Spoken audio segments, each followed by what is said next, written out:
digitaljamsessions.com. Hello and welcome to this Digital Jam session. Today we're joined by Sanj Sarati, who's back with us from Halicion, and we have with us Thomas Gear. Hello, Thomas. Hello. Nice to meet you all. Welcome and thank you for joining us today. Now, if you could explain very briefly, for those of our listeners who may have forgotten, Sanj, exactly who you are and what you do, tell us all about what's going on at Halicion.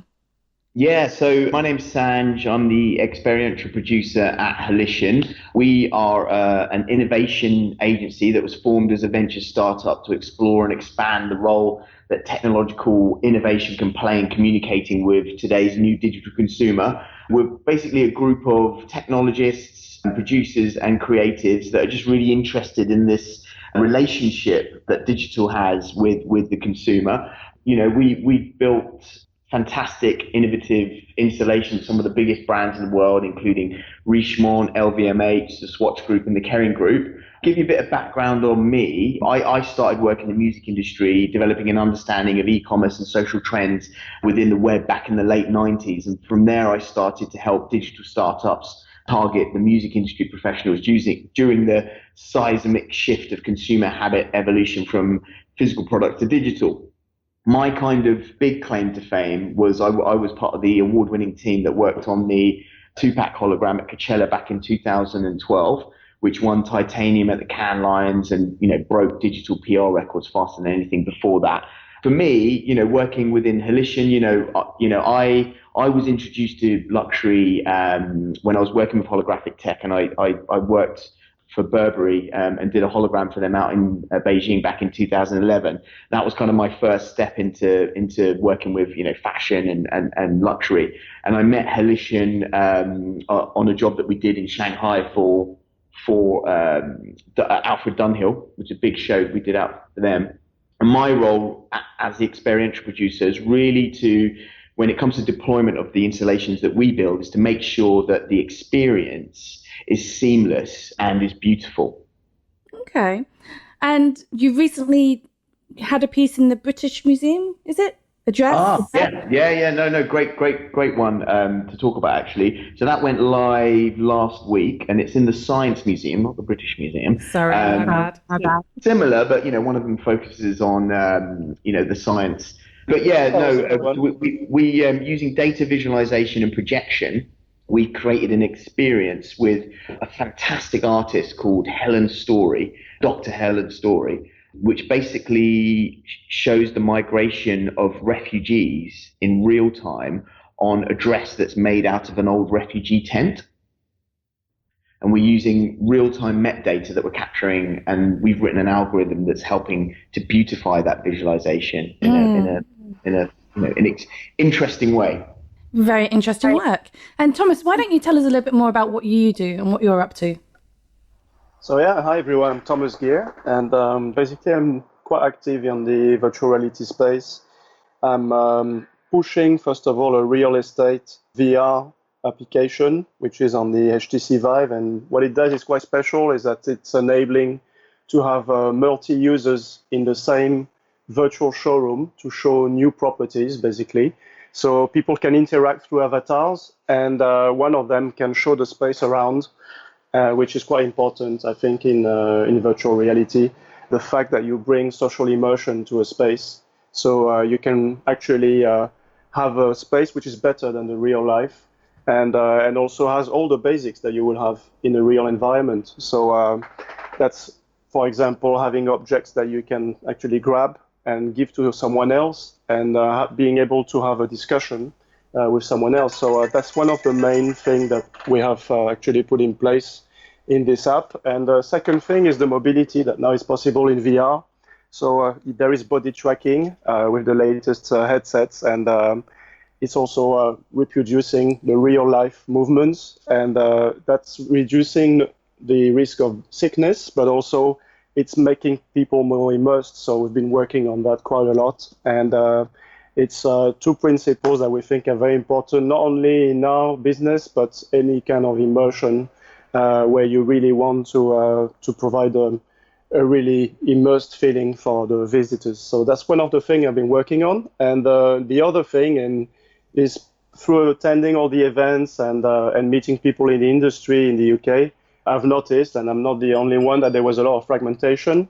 So I've been working with a group of people on opening an incubator and co-working space for virtual and AR and mixed reality, companies to actually hold forums, events, but also work together to spin innovation.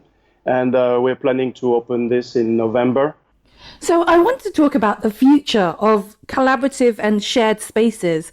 And I'm quite interested to hear first from you, Sanj, in terms of your understanding of these experimental spaces that you're creating with these experiences and this technology that you're utilizing, where you see the future of shared spaces, not necessarily just co-working spaces, but this collaborative space and the idea of people shifting their attitude towards the way that they engage with spaces. It's a very, very interesting question. I mean, one thing, and I only kind of speak about this from my experience working within the sort of tech hub of London, is I see the companies or the teams that are breaking new ground and actually being innovative and doing innovative things and bringing innovative things to the forefront of people's minds are the ones that are collaborating. And collaboration is key, in this current era that we're working in, this new kind of digital, this new digital commerce world that is really ballooning at such a great speed, is only ballooning because people are collaborating, people are meeting, people are talking, and people are working together to deliver fantastic visions.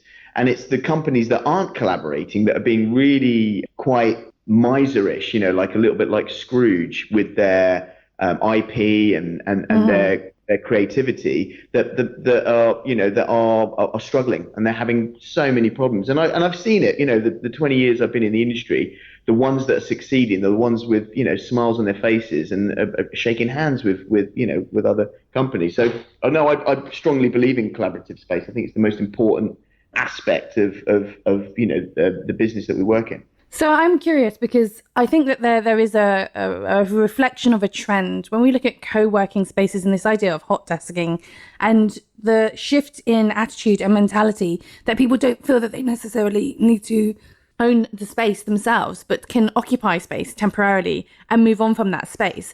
And I think it's quite interesting because we're seeing this evolution now and this shift into these co-living spaces as well as co-working spaces where we have startups that have the entire team living in the same building as well as working in the same building. And I'm curious to understand from your perspective, Thomas, whether you think that perhaps there is a point at which it's a little bit too much, maybe a little bit too much time spent with your colleagues, or do you think that this is going to continue to be a theme that we see shared as people become more, free and open about the way that they utilize and own things versus necessarily having to have a mortgage and having to own a home and have that bricks and mortar?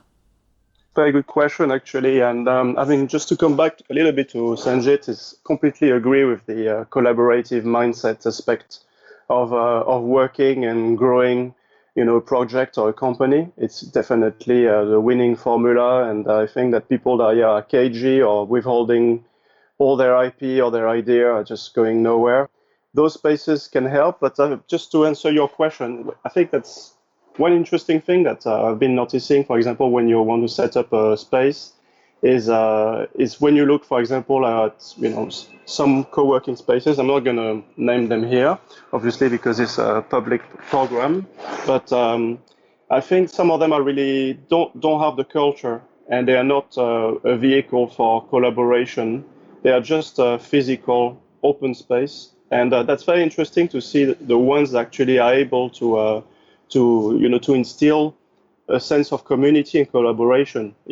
I'm part, for example, of a space which, I'm going to leave bagels and jams for the whole of the morning, around the sofa, and people are just going to sit from time to time, and they're going to feel comfortable overhearing each other and starting discussions. And I'm also part of a space which is like a 5-star airline lounge, and nobody's talking to each other. It's probably just used for high-profile meetings, and that's about it, really. And I think, yeah, when you talk about co-working space and co-living, as long as it's making people comfortable and it has some kind of elements where people are inclined to actually be open to others, then it's going to obviously have this power of collaboration. And then in terms of the future of co-living space, I think that's amazing because it's another subject. It's really about the sharing economy and the explosion of the current platforms where people are owning less and less material things and the technical systems themselves. They're all on platforms and software as a service. Even ownership and customization is a completely different formula. So we could have homes in the future where it's actually you don't own anything. Things come to you very quickly and they get replaced, and it's like a club basically, and people are just exchanging as well items. So it's a very interesting subject. Yeah. I'm interested to hear from you, Sanj, in terms of your thoughts on the future of ownership and the attitude towards ownership. Very interesting. I mean, I guess a great example of it at the moment is what's happening with the music industry at the moment. Mm-hmm. Streaming's been around for a while. Spotify have kind of, taken the lead on that evolution in habit from the way consumers listen to music. But there's some really cool things that have happened recently. So I don't know if you know much about Frank Ocean, but his record was just released as on streaming platforms. You can't purchase it, you can't, I mean, that's at the moment. And, Frank Ocean, big artist, people have been waiting for his album for like 5 years. And then suddenly he releases it on a platform that the majority of his fans aren't using.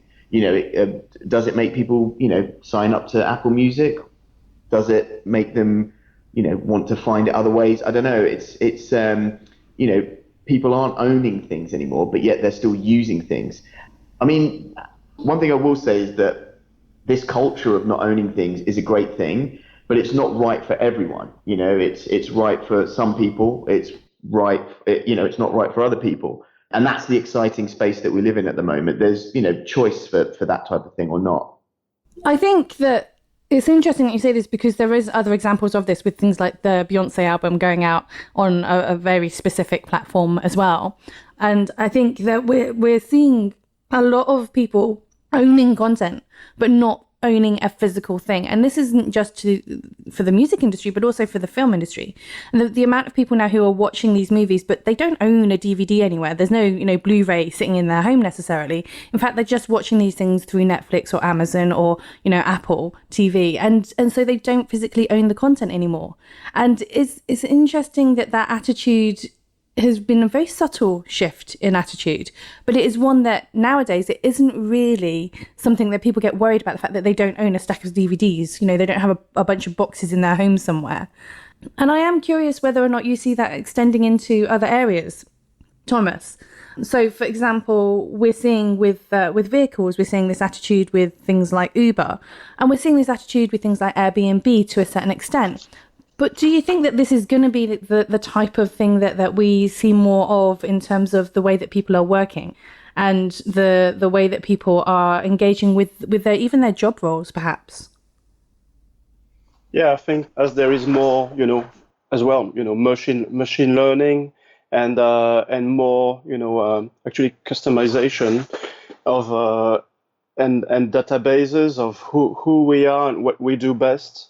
And they might actually be, especially in the freelance, types of works, they might be actually, a lot more, changes where people are actually providing almost, their competencies as a platform, It might actually change, and that's very interesting. Yeah. So, Sanj, from your perspective, knowing that you work within an industry where there are a lot of people who do hire people on a contract basis or on a temporary basis, just bringing in those skills as and when they need them. I'm curious to understand from your perspective whether or not you think that that's going to become more of a trend for those non-technical type of roles, those non-technical type of industries. See, I think the opposite, actually. I think within the industry I work in anyway, I think there was a culture of, hiring freelancers and get them in to do, bits here and there. And I think that kind of came from the advertising industry, especially in Soho with a lot of post-production where, you'd have an advert, you'd need a certain type of skill to get that advert finished, whether it was like a compositor or a nuke specialist, etc. And you would pay them a day rate to get them to do that. However, the tech industry is a very different beast. I think there was an assumption for agencies to just hire people in for, 2 weeks to get a bit of coding done. And what we've learned as a business in Halition is the code that anyone writes is very different. They're different languages. They do the same thing. They get from A to B, but they tell the same story, but they're just in different languages. And for us, what we've learned to do, and it's over the last 4 years, is to actually hire in coders that, understand the ethos of Halition and how we work, and then inspire them to build new code that, that works with the code that we've developed.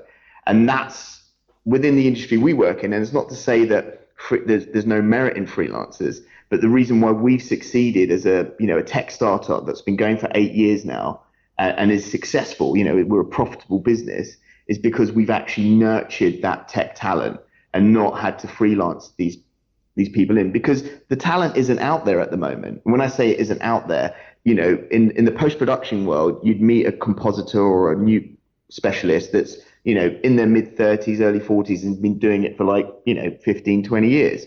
The industry we work in, the tech industry, the industry that's happening now, there's none of those skills are out there. So we need to find, we actively go around the world looking for coders that are making a name for themselves, in the country or the university that they're in, and bring them over to the UK and nurture their skills here. And that for us is, we believe, is the future of the industry we work in. Okay, and that's an interesting take in terms of the nature of the talent and how that talent is emerging at the moment. And I'm curious, Thomas, from your perspective, you've talked about, hosting an incubator or an accelerator somewhere within London. Do you see this being a potential issue further down the line in terms of the type of talent that is emerging and how it's being nurtured and how it's being drawn into the industry proactively? I think I agree with Sanj from my experience building apps as well in the past and employing, coders, developers, that's for some part of the work that might be basic, and that might apply in an incubator as well, where you actually need some, part-time resources.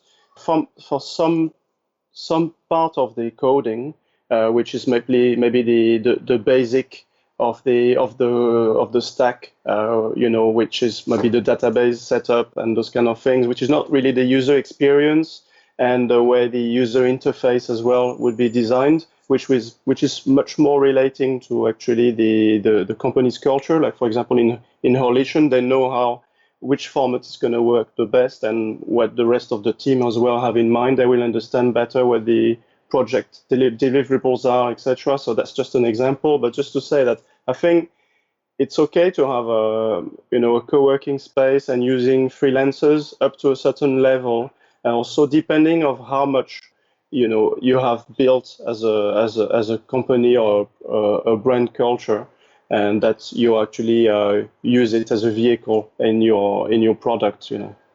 So okay. It's really depending on how much you want to use them, but definitely if you want someone full time, they are the best to actually just for every project being able to transpire what your brand is about, and they will deliver the project much better. So I'm curious then to hear from you in terms of what you think the future is going to be for the way that people are sharing spaces and the way that people's attitude towards ownership will shift or change in the future, and whether that is a technological change or a cultural shift, what you think is going to be that most significant change that's going to impact the way that you do business. I'm curious to hear from you, Sanj, what you think that will be. I think for us, even though we as a business, we're in our 8th year, there's still, we're on a journey and there's still a long way to go. what I'm really proud of is that, every day I, come into the office and I'm always inspired by the team I work with. And I'm always, I just feel like us as a business, we're just getting stronger and stronger each day. And when I say stronger, I mean, the skill set that we're developing and, the installations that we're building for the clients that, we work with, that they're so robust and the accolades we get speak more for themselves. With regards to the future, well, it's all about finding the right talent and nurturing that talent from a long-term perspective. There's too many agencies out there who are trying to appease their clients with short-term innovations. And those innovation, the word innovation is such a beautiful word, but short-term innovation is it's such a problem for the industry that we work in. We're building solutions, and those solutions have to have longevity and can't be gimmicky. They need to be part of, the experience that everyone, is getting involved with. And so for us, future, the future's bright. We just don't know what's happening. That's all. I was waiting for you to say the future's orange. But Thomas, what's your view on this? What do you think is going to be that significant change? I just think that at the moment you have new tools and new platforms that are being created all the time technologically, and it's actually creating some kind of a cycle where people are actually starting to work differently.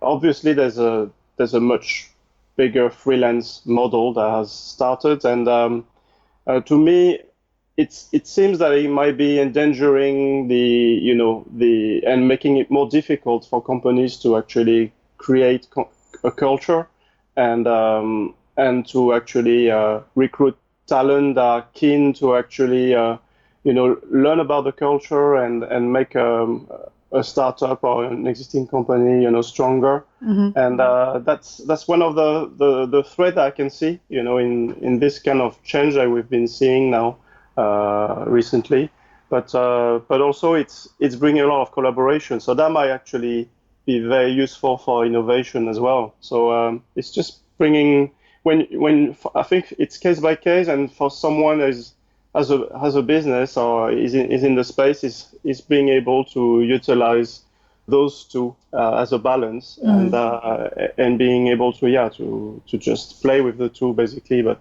it's very hard to tell, of course, what the future is going to be. But what I can see, it's obviously more geographical globalization, and probably being able to actually have in your team people that you would never think that you would have been able to get, from maybe, who knows, from South Korea or some other part, and they're bringing you as well a cultural baggage, and that might be very interesting, for your future projects and as well for your penetration to other markets and products. So. Okay. Well, gentlemen, as always, we'd like to give our listeners a way to be able to find out a little bit more about what you're up to. We ask you to do that by sharing with us your social media handle of choice. So, Sanj, what would be that social media handle of choice for you? Yeah, so we you can hook me up on two. So there's my standard Twitter, which is Sanj Surati, which is SANJ SURATI, or you can hook me up on Holition, which is HOLITION. Wonderful, thank you. And Thomas, what about you? So I think my Twitter is the best, and it's Tom_Gear, which is GERE. So TOM_GERE, and otherwise you can check as well the avrcenter.com website. Thank you so much. And thank you for listening. If you enjoy this content, don't forget to subscribe and review, and follow us on Twitter at DigitalJamLTD. DigitalJamSessions.com